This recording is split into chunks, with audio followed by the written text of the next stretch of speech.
Hi, everybody, and welcome back to New Majority. My name is Isabel, and I'm so excited to be here with you guys. So let's get right into it. One of the big things we've seen on the news are tariffs. Now, if you don't know what a tariff is, don't worry, I'm here to help you. I had no idea what a tariff was until I took microeconomics my junior year of college. And so, a tariff is essentially a tax imposed by the government on imported goods. Now, they serve many different purposes and there are many different impacts, but before I get into that, according to the White House page, President Donald Trump declares national emergency to increase our competitive edge, protect our sovereignty, and strengthen our national and economic security. A lot of words there. And so there are many different purposes to a tariff. One can be to increase revenue for the government, another one can be to protect domestic industries, and another one, which could be argued as being used here, is a tool for retaliation to punish other countries. Now, what are the impacts? Well, there will be higher prices. Things will go up in price, and businesses that rely on imported goods will definitely be affected. And now I want to use an example of an orange. If you've ever seen the made or grown in America sticker, rather on an orange, you know, you would just think it's grown in America. And oranges are typically found in, or rather exported from, Florida and California. But there are global inputs in an orange. For example, the seeds could come from Israel, the fertilizer can come from Canada, the irrigation from China, and the machinery used to harvest these orange can be manufactured abroad. And so when something says made in the USA, it's a product from a global network of support. So it's important to just keep in mind that while, yes, something can be grown in America, there are many different parts to it. We're all kind of a part of this ecosystem of trade. And so it'll be interesting to see what happens in the next few weeks. And something else really big in the news that I want to talk to you before I introduce my special guest for today is the Department of Education. So the Department of Education has been under attack. I'm sure you've all seen that. So the Department of Education was established in 1980. And according to the Department of Education website, it says its aim is to promote student achievement and preparation for global competition by fostering educational excellence and ensuring equal access for students of all ages. Now, what does the Department of Education do? So it supports state and local education systems. It ensures educational equity for all students, and it provides grants and loans to higher educational institutions and students wishing to pursue higher education. So let's talk about what this means, especially for students that come from places like Mississippi, Kentucky, or West Virginia. So the Department of Education provides billions of dollars in funding to support low income schools and also to support students with disabilities. Title I funding, for example, goes to schools with high numbers of low income students, and states like Missouri are some of the biggest recipients of this program. And so, without that money, already underfunded schools are just going to fall even further behind. And students with disabilities are going to be at risk.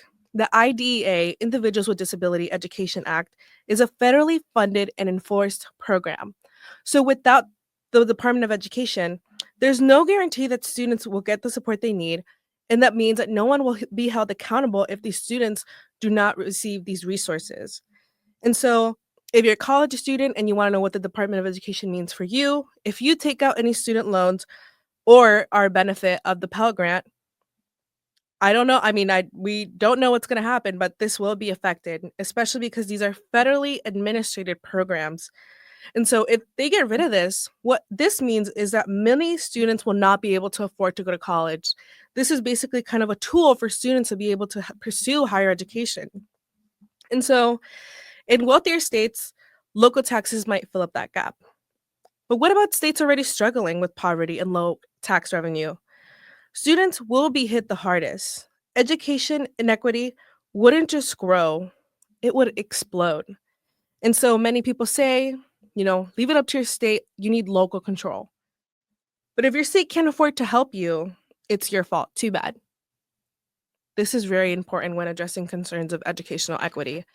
And so right now it's too early to tell what's going to happen, but just know that there will be an impact. And if you're a college student and you really care about this, I hope you're paying attention. And I'm lucky I'm a senior. I'm almost going to be done, but I empathize for all of you guys who are going to be dealing with this. Up next, I have a very special guest. She has been working in disability services for over 20 years and currently holds a title as accessibility specialist. She is a primary disability service staff member for academic accommodations. She's also part of the Head Start Academy, which is the Association of Higher Education. She is also part of the Disability Virtual Academy, as well as the Entry Experience for Disability Resource Personnel. She also graduated from the Competitive Disability Resource Specialist graduate program from Northern Arizona University for the Institute of Human Development. She is a University of Richmond alumna. She graduated with a Master's of Liberal Arts from the School of Professional and Continuing Studies. In her free time, she's in the volunteer committee for the Special Olympics Virginia. Stay tuned to find out who it is. Hi, everyone, and welcome back to A New Majority. I am here with Julia Kennedy, accessibility specialist. How are you today, Julia? I'm so good. Thank you. And thank you so much for having me.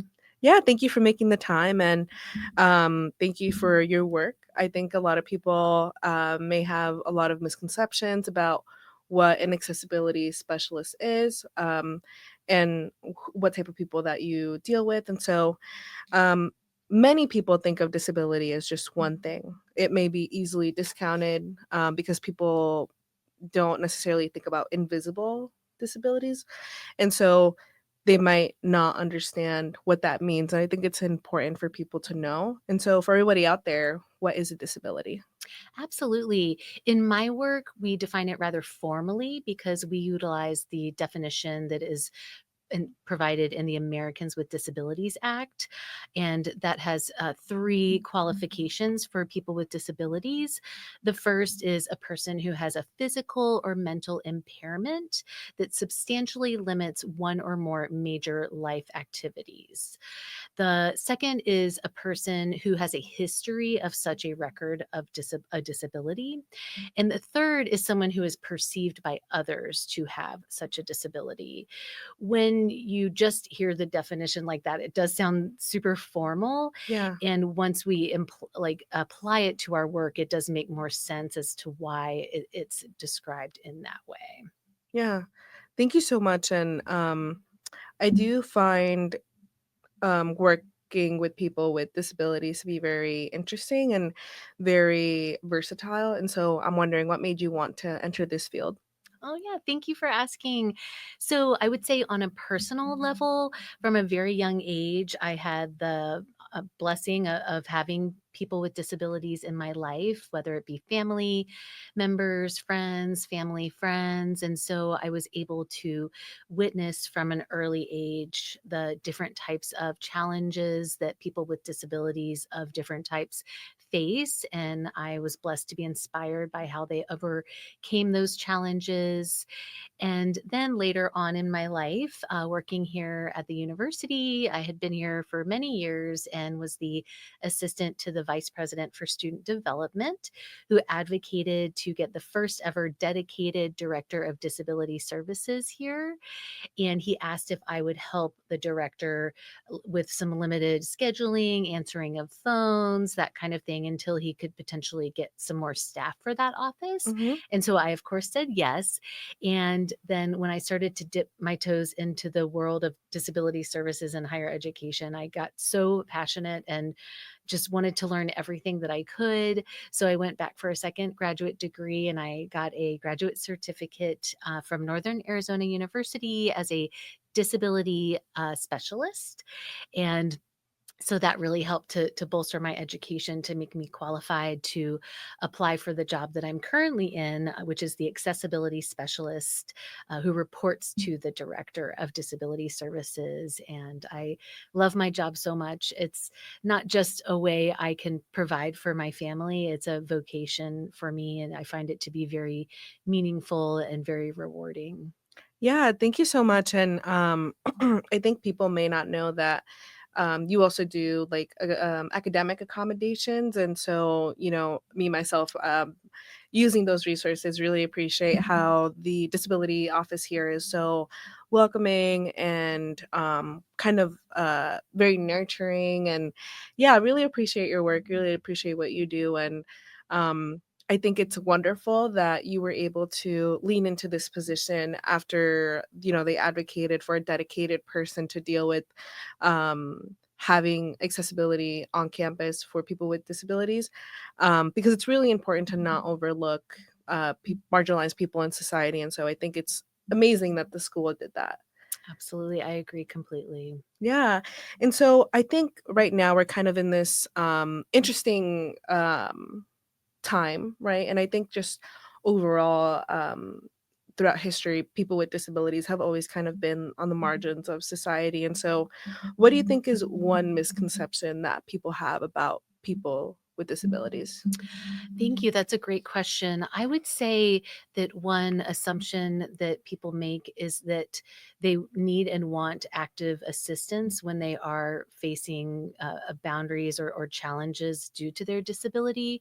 So, for example, if you see somebody with a disability who's struggling to open a door, don't assume that you need to jump out right in front of them and open that door for them. Kind of just observe for a moment, maybe politely ask if they need assistance. And so I think it's best to let the person with the disability take the lead in what they do or do not want assistance with. Having a disability, a lot of times, whether it is psychological or physical, can feel like a loss of control. And so, something really important that society can do a great job with is letting folks with disabilities be in the driver's seat of what assistance they do or do not need. Thank you for that. And so, how big of a problem would you say that ableism is today in our society? And what strides have we made to combat ableism? So I would say that some strides, well, I would say it is definitely prevalent, for sure. I think, talking with students with disabilities in my job, I do hear difficulties and challenges that they face having a disability. I would say having an invisible disability can be quite challenging because maybe someone will assume that you want a firm handshake or you want direct eye contact. And if you don't engage in those behaviors, then you're being rude. And to have that point of view is an ableist point of view. So I definitely think that that is prevalent in society. And as far as strides we've made, society has come a long way in making life more accessible for people with disabilities, whether it be through technology or physical accessibility features. So we have come a long way, but we definitely have a long way to go. Yeah, thank you for that. And so, many people out there with disabilities may not be able to receive help or have support because there is a lot of there's a stigma, right, for with people that want to receive help or family members that may want to deny the fact that their child may have a disability. And so, what would you say to them to have hope and hold out that things will get better? Absolutely. I would say that there are legal protections in place for people with disabilities. So even if you are experiencing the stigma, or if you're in a culture or family that does not recognize disability, I would encourage folks to do research and find out what their legal protections are, such as the Americans with Disabilities Act and Section 504. I do find also that in my work with college students, that it is an opportunity, a great opportunity for somebody who has perhaps not had the support that they have deserved, to have their disability recognized and have their legal rights fully carried out. This is a great opportunity now that you're at college to start advocating for yourself. I completely protect confidentiality. So if a student says that they're not comfortable with even their parents knowing that they're receiving accommodations, we do honor and respect that. Yeah, and I think that's very important. And being in college, I think there's a lot of uh choices that we make for ourselves, and so I think it's really important to have that confidentiality aspect, because it definitely allows people to have more access to this. And so, just talking about being a college student, I really do think that being on a college campus, especially one like this that is a closed campus, we're very far removed from what's going on in the real world. And in class, we debate certain topics, but and we explore new ideas, but it's kind of limited, right? Because not everybody goes to college and not everyone studies what we're studying, and so our perception of the real world is a little it might not be accurate. And so, do you think our society has shifted towards making sure that people with disabilities do not face barriers when seeking help? So great question. So this is my personal rather than professional opinion, and that is the answer is it's complicated and both yes and no. And so I would say that we have come a long way to reduce stigma as far as legal protections that I have mentioned, such as the Americans with Disabilities Act and Section 504. The disability rights movement, particularly in the late 70s and 80s, was very powerful and pushed the needle quite a bit as far as society went in recognizing and acknowledging people with disabilities. I would say that technology has come so far as screen readers and AI actually is a great tool for folks with disabilities in many ways. And then there are also many opportunities to improve and challenges that are preventing improvement, such as the stigma. Most folks that I come across in my work who do feel a bit of a stigma, that it when we talk about it, it definitely seems like the primary source is folks that they're interacting with in their life who have almost a fear of what's different. Mm, And so people are most comfortable with people that they perceive to be the most like them. mm, And so I often find that it takes just a little bit of educating and immersing people in the disability, services world to understand and help to break down that stigma. I did mention physical accessibility features. They have come a long way. yeah. You see them walking around campus. There are many doors where you no longer have to push a button in to have an accessible door open because that's not physically accessible for all people. But most people can wave at least something to get a door to open. And so Yeah. you'll see those types of things. But also, people with disabilities, especially physical impairments, there are many places that they just simply cannot go to. They don't have the option because they cannot physically access the building. So that also does have a long way to go. I would say there are many opportunities for more research. And this is, you are doing that, with this podcast, which I think is so wonderful to really get more eyes and ears on this matter. I would say a big challenge for getting more research done is funding. And so I think that that is something that could be much improved.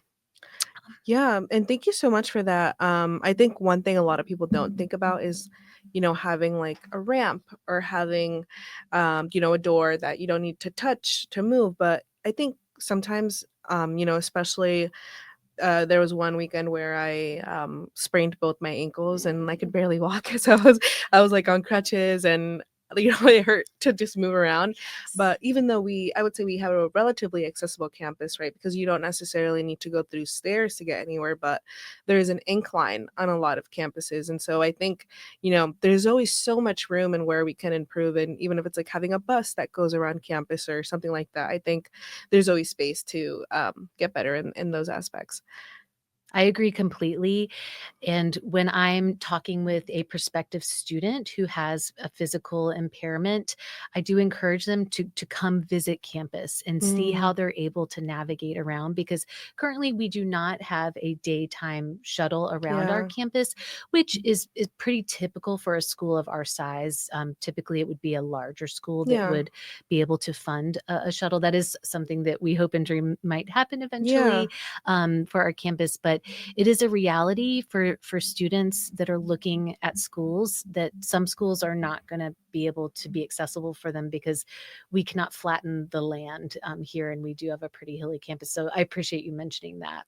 yeah. And like even I would say like with the campus shuttle, one thing I've learned and have observed from like my friends and from their experiences is that sometimes getting to class is hard. You can be having a good depressive episode or something of the sort, and so when you're on all the way on the other side of campus, kind of like getting to class is even harder when you don't feel like getting ready and kind of passing through everybody. So there's just so much to think about when you think about those types of accommodations that the school can offer, and I think they should offer. But again, like, we are a small school, so there is like limited um things they can do, I guess, and also making sure that students utilize the resources that we have, because I'm assuming that even if we did have a shuttle, it's kind of like, will people actually use it? Yep, great points. Yeah.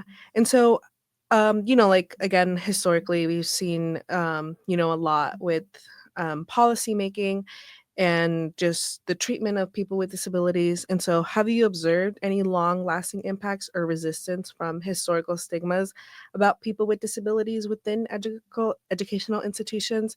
And how do these still affect policy today? Ah, yes, such an important topic. So, sadly, historically in the United States, students with disabilities have been stigmatized and marginalized. There are many states in the past that wouldn't even allow students with disabilities to attend school. Wealthier families would typically pay for their children to have education at home. Families that didn't have the means to do that, their students would just go without education. Even in the United States, after education was a legal requirement for all schools, there were still many states Mm, that did not provide accommodations for students with disabilities.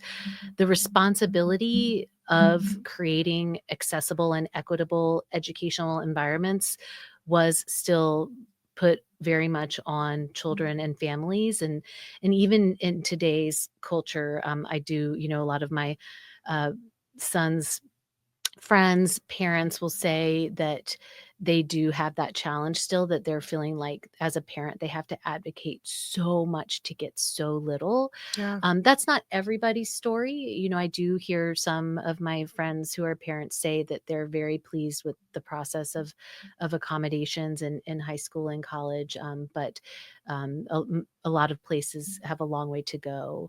So and that really is where we are now, is that we have come a long way, and we do have a long way to go. Yeah, and I think it's really important that you mentioned the legal requirement for schools to educate everyone, because even if we do have access, right, like this term of equality where we give everyone the ability to do something, I think a really important aspect to that is equity, and to making sure that people are able to access the resources in a way that they'll be able to benefit from them. Because, if you just have them there and people can't utilize them in a way that helps them, it's not really gonna have the same impact that it would be if people had the same type of equity. And so, today, um, a lot of changes just within the government, and I know we go to private schools, so our impacts are a little different. And so, have you seen any significant impacts, positive or negative, on campus services as of recent changes in federal policy or executive actions related to disability, equity, and inclusion? That is such a good question. And I would say at this juncture, the most significant negative impact that I personally have witnessed is the fear of uncertainty. Mm, So, as a mom and as a staff member on this campus that works to support and reassure students, it is definitely puts me in a hard position because, my son will ask me or students will ask me, how are things going to go? Where are things going to end up? And the reality is that right now there is a lot of uncertainty, and that can be a very scary feeling to have. What I do say to students and to my son when I am asked is just that, while I don't know exactly what direction things are going to go in, I am here to support and listen and make sure that the students that I support here feel as seen and heard and valued as possible. So that is what I do, to battle that negativity is just to do everything that I can within my power. And I would say positive impacts are conversations like this. Yeah. It's very easy to just, go about life and think, okay, I'm going to study for this test and then, go get dinner with my friends and this and that. But instead of just doing that, you are doing very impactful work on this Thank you. podcast. And it's so important to have these open conversations, and so that people can really like be thinking about these topics and not just how they impact them, but how they impact others. And in this topic today, specifically how students or people with disabilities are affected. Yeah, thank you for that, Julia. And, I think, like you said, one of the most significant impacts, whether positive or negative, is the uncertainty because there's so much at stake and there's so much that we're seeing that I think across all fields, political science, history, the SCEI office, everyone kind of feels, like we don't know what's going to happen. And yeah, I think that's very important to highlight because we do have to be having these conversations and make sure that our policymakers know that we're paying attention and that we want everybody to, have security. And, um, it's just very important to keep the conversation going. I think dialogue is very important. Absolutely. And so, current issues today. So, there's this huge movement to dismantle the Department of Education. And already the Department of Education has been cut by nearly 50%, raising alarm about the potential decline in enforcement of Individuals with Disabilities Act, the IDEA. And this act ensures that approximately 7.5 million students receive necessary services like speech therapy or individualized education programs, IEPs. How do you see this as an oversight on allowing access for students with disabilities? Yeah, thank you for asking. I would say that given that some of these actions are super new, it's hard to quantify the impact at this point. And some of it is still a bit of speculation. But what I can absolutely say is that the Individuals with Disabilities in Education Act, IDEA, like you mentioned, that it is such an important campus resource because they work to provide free, appropriate public education for students with disabilities, also special education and resources for students with disabilities in the United States, which is beyond important and vital. So displacing resources away from IDEA is going to diminish their ability to provide this type of accessibility, support, and education for students with disabilities.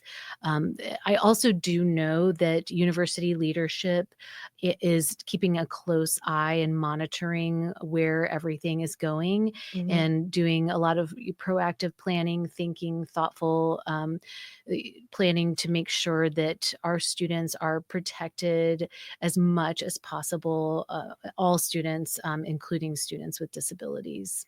Yeah, thank you for that, and, I really appreciate, the university, and I think universities across the country overall, I would hope, are kinda making this effort to pay close attention and kinda see where they can support their students, and so, I think a lot of this might also like, oversight, right, on what this impact has on, people with disabilities is maybe that people with disabilities aren't at the table when decisions like this are being made, and so we saw in January of 2025 that there was a mandate of the removal of DEI. On the government website, it says they're removing the radical push of DEI, which is like actually like on the White House page, which I found to be very interesting.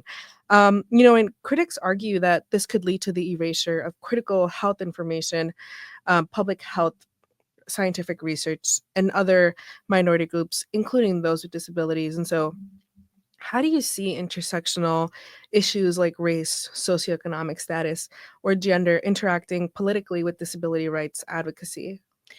Thank you. That is such a good question, and I'll address two parts of what you helpfully brought up. The first is how you said that it's important that people with disabilities are at the table to have their voices heard, and that brings me to share, a saying amongst people with disabilities is nothing about us without us. It doesn't make Mm, sense for a group of people who do not have a disability to be making decisions about legislation without hearing what the community experiences and what would be meaningful and helpful and supportive for them. And then also thank you for asking, specifically about the intersectionality of those groups of people. And what I would share is that the Department of Education's Office of Civil Rights has a reporting system where people with disabilities, they can place a complaint of discrimination on the basis of disability, in addition to other categories such as race, color, national origin, ancestry, sex, and gender. So, if resources are going to be taken away from the Office of Civil Rights, then that would diminish their ability to support those intersectional demographics. yeah. Thank you for that. I love what you said, nothing about us without us. Yes. And I think it's very important to always keep in mind that, when legislation's being made, policies being made, or, simple decisions such as maybe like adding a new building but not having an elevator in it or an accessible way of getting on, is it's really important to have people that kind of always think about, these maybe things that people in general aren't thinking about, or marginalized people are only thinking about, because again, we're all living in society together, and so I think it's important to be able to have resources allocated for everybody.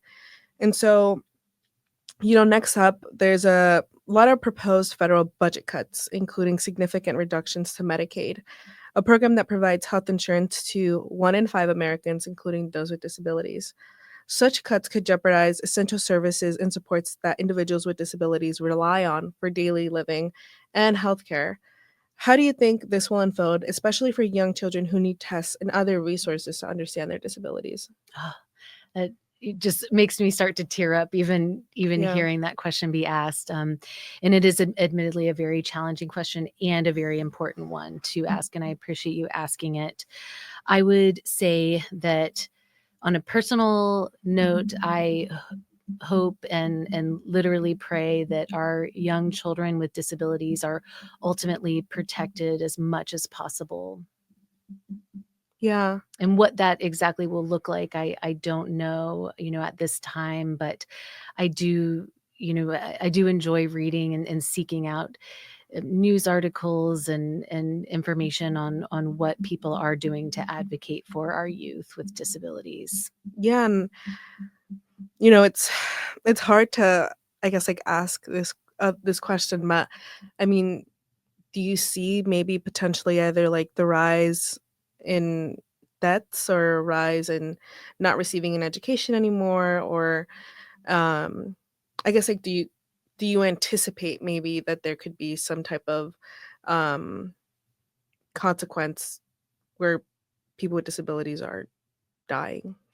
Yeah, I would say that I just pray that things are gonna go okay, and I know that sounds like a very non-answer to it. No, I mean, I understand. It's possible I might just have a mental block that it's hard to really mentally go to such a dark place.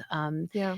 I I I do think it's important to have moments where you worry about worst case scenarios such as that, and then I also feel like it's important to then follow it with, "Okay, but what can I do in my life today to contribute to a better society?" Yeah. And I would say again, like, this podcast is one of those ways, and my work with students with disabilities here, Yeah. and my volunteer work with Special Olympics, it's Yeah. those are ways that I prevent myself from staying in the dark uncertainty of Yeah. tomorrow. Yeah, and I think it's super important that you said that, because I think a lot of people, especially myself a little bit before starting this podcast, felt very hopeless. and I think it's very easy to just feel hopeless and not do anything about it, kind of just be like, okay, well, things aren't going to get better, and I'm just going to do my homework. I'm just gonna go watch a movie or something like that. And like you said, your volunteer experience and your job, you're literally helping people at your with your job. And so, I think it's important to move that energy from being hopeless and pessimistic to being optimistic, or volunteering for a group, or trying to set up some type of mutual aid. There's many resources that we have available to us. And I think, especially today with social media, it's more accessible to deliver your message to a wide range of people. Absolutely. And feeling the power in what you are able to do. You might not be working in today's administration to really be heard in that way, but you can, like you say, go and volunteer, put out a positive message, make just one person with a disability feel seen and heard and appreciated. And it's all of those small actions that can really lead to a larger positive movement, contributing to a positive movement. Yeah, and thank you so much. And I think a lot of people, want to work in higher education and definitely want to work with people with disabilities. And so, what is one word of advice you have for those wishing to work with people with disabilities? Yeah, absolutely. I would say that you really should feel very passionate about it. It would be such a a job that would be wasted on somebody who didn't feel passionate about it and was truly just in it for a paycheck, for lack of a better way to put it, Yeah. because it is so rewarding, and it's an honor and a privilege that students trust me with their medical documentation, and with just it can be such a vulnerable place to have to go and talk about your disability. And so I would just say that if you that it's important to really have the passion for it. And it's the really I jokingly but not jokingly say that I have the best job on campus, because I truly feel like I do. It's such an honor, and it excites me that there are folks that are interested in going into this field. And I'm just so honored to do this work. Yeah, and I think for the most part, I would say like everybody that I know is that utilizes the testing center, utilizes you as a resource, would say that you're very warm and eager. And every time I go to your office, I feel like I always come out feeling more assured and better than I did coming out. Because I definitely think, especially when you're working with students, it's important to not only listen but to also make sure that they come out of whatever conversation you're having with them with more optimism and assurance, especially when a lot of students here are out of state, or again, maybe not come from a supportive family that supports, their needs to have accessibility. So thank you Yeah, again for that. absolutely. And so I think, again, like we said, it's important to be hopeful for the future. So what are you hopeful for that will happen soon in the future, or maybe not soon, but in the future? And do you believe there are any steps that community members can make to ensure protection with those with disabilities? Yeah, absolutely. So I would say, well, I am an optimist, so I am very Good. hopeful for the future. Yeah. And like I say, I do think it's important to really keep up to date with everything that's happening and not shy away from being kept up to date and educated about everything. Also, talking to people and understanding that something may be not impacting me that is deeply impacting someone else, and it's important to have that awareness. And I would say that I am very hopeful that things will continue to get better in society for people with disabilities as they have, and that accessible physical accessibility will continue to improve, and technology will continue to make the lives of people with disabilities a lot easier and more accessible in the future. And yeah, I am very, very hopeful, and perhaps the work that I get to do every day helps me to feel hopeful, because Yeah. I do feel that I'm making a difference for students. And mostly because of kind remarks like yours. It really means a lot, and I appreciate that. I always want students to feel comfortable and welcome in our office. Yeah, thank you for that, and you definitely do. And again, anyone that I know that that utilizes resources that you offer would say the same thing. And so I want to thank you for your time today. I do have one last question. If you could time travel anywhere, just as an observer, you couldn't change anything in the future, where would you go and why? Great question. I would go back to 1977 when Judith Heumann led the Section 504 sit-in. Mm. And so it was kind of a peaceful protest. Students with not well, students and adults with disabilities advocating for disability services rights. I think that would be incredibly inspiring to observe. Yeah, I'm thinking about the Americans with Disabilities Act. I know that they had people with disabilities that had physical impairments that couldn't walk had climbed up the Lincoln Memorial, and I remember just seeing that and like Oh, tearing up because yeah. it was just so um powerful. And I think it's just another reminder that like together we have so much power, and we have to remain optimistic, and we have to remember that we're living in a society that I think people that would listen to his podcast, I'm assuming, we all kind of like have this shared desire to make the world a better place. And I think in general, people would say like, yeah, I want the world to be better, not worse. And so remember that we do have each other and to lean on each other when we can and to mobilize ourselves too. And so thank you for that. No problem. Absolutely. Any student who with a disability or any student who is feeling the weight of the world right now, I would encourage them to please try not to isolate and please do reach out for support. The university has incredible resources. The counseling center, my office is always happy to talk with anybody, SCEI, and honestly, I could go on and on and on. Yeah. And so I just really hope that any student who's feeling like they just kind of want to isolate, to please try not to do that and to reach out to friends and resources because we do have a really wonderful community here.